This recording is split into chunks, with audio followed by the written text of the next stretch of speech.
today is part 2 of our Disaster Decoded series, and it was on recovery. Last month we talked about CAPS and disaster preparedness, and today we're talking about recovery. So what do we do after the storm? We had the Houston Office of Emergency Management here, and then we also talked a little bit about our version of recovery and what households can do after the storm. In our desire to present to the community information regarding disasters, how do you prepare?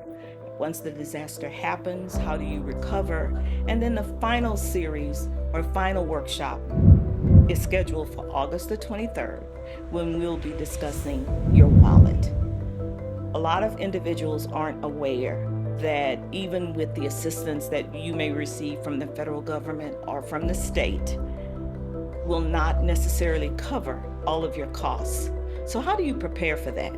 How do you support yourself through the situation?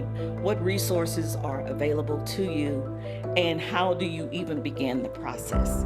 As someone who has gone through 2 floods and having to rebuild or remodel my home twice, I can tell you that not everyone will qualify for FEMA dollars.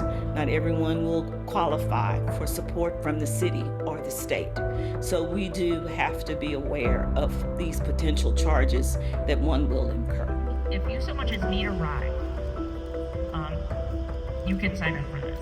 If you have, in any emergency, or if you have a physical need, I look forward to these events to keep preparing me, because just like that was the event, a storm, and I don't know if it was Pearl or whatever, and it had uprooted the trees. That was the first for us in our neighborhood, and it was just so scary because, that storm, it impacted not only us, but our homes, our community. And so with that being said, these events help us to help one another.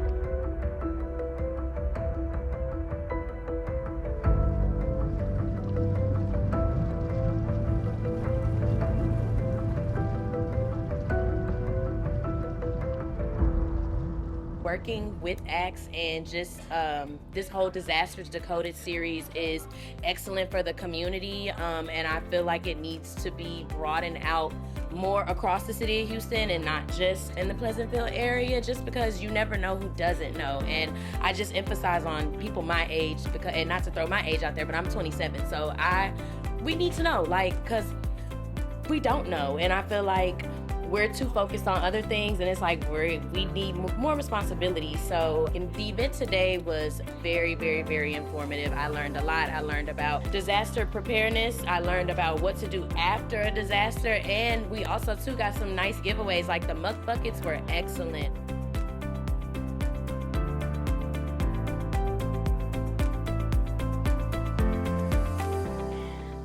So this is what we call a muck bucket. So inside of the disaster recovery book, we went over what should you have on hand at all times in case a disaster happens.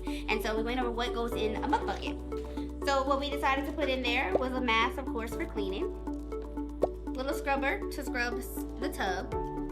We also have emergency blankets, which is always important, bleach tablets, our friend the Ajax cleaner, of course, a spray bottle for our bleach tablets. You just mix it with water. Disinfecting wipes. Dawn dishwashing liquid.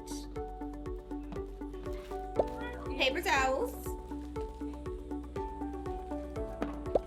A sponge for cleaning. And also some reusable gloves. And of course, a big tarp. And that's what's in our bucket. Building generational wealth, you'll have money for generations for you, your kids, and your grandkids. This game is just like Monopoly. The activity that we're doing was about teaching them about environmental protection as well as environmental defense. The kinds of things that they need to be aware of in their communities, from trash dumping to toxics in the air. The importance of engaging in these types of activities allow them to understand that they are the communities going forward. They'll be the businesses, and they'll be the homeowners, and there'll be those in the communities who will make the difference in times to come. And finally, I'd like to thank not only the board members of Achieving Community Tasks Successfully, but also all of our staff and interns that have worked diligently to assist in supporting this workshop series. We know that the community benefits when we can share information as well as resources with them directly. All of us struggle from time to time. And so if we can be of some assistance, we want to be able to do that. And with that being said, let's also thank the Bullard Center for the financial support to make this possible.